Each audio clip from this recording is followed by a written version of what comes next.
going, and welcome back to a new gardening video all about the humble olive tree.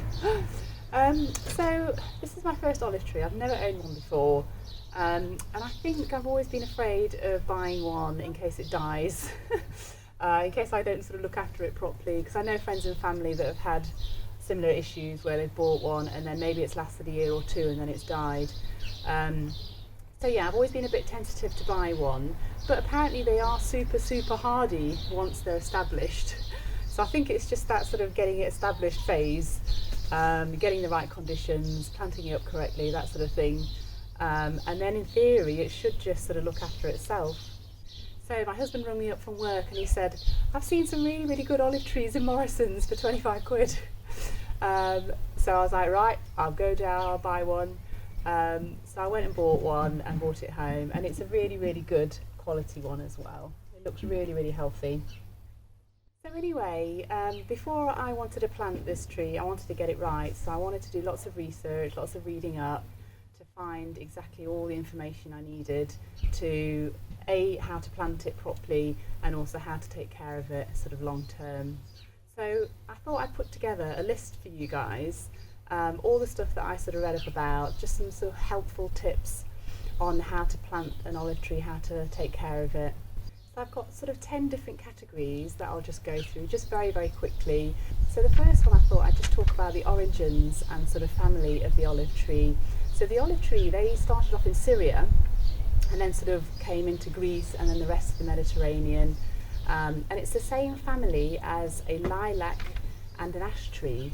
And while I was reading up about that, I also read that the symbol for an olive tree is peace and friendship, which kind of makes sense. When you sort of hear the saying, he gave somebody an olive branch, it means he was offering sort of, peace and friendship, I guess.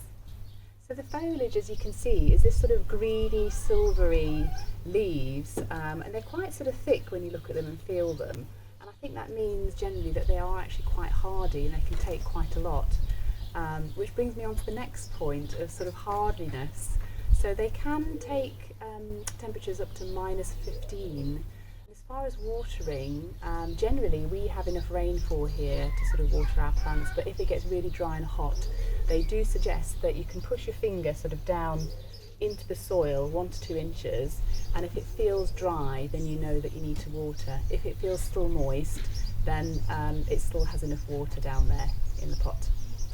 So the olive trees like very sunny conditions, but sheltered as well.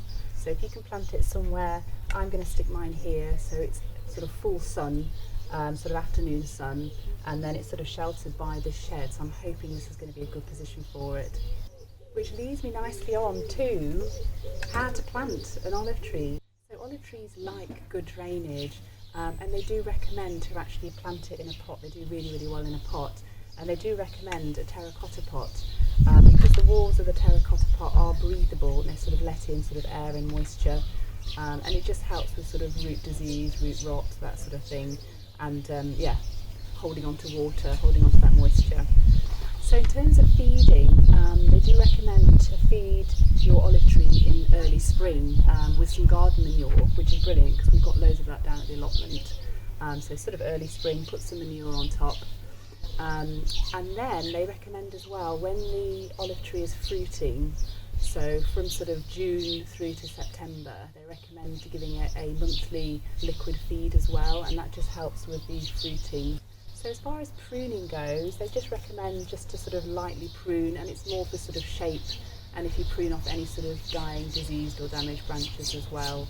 So you don't really need to hard prune the olive tree at all. So in terms of sort of winter hardiness, they can take frost. They're sort of hardy down to -15. They can take frost, sort of hard frost for a couple of days, but then after that it gets a bit tricky.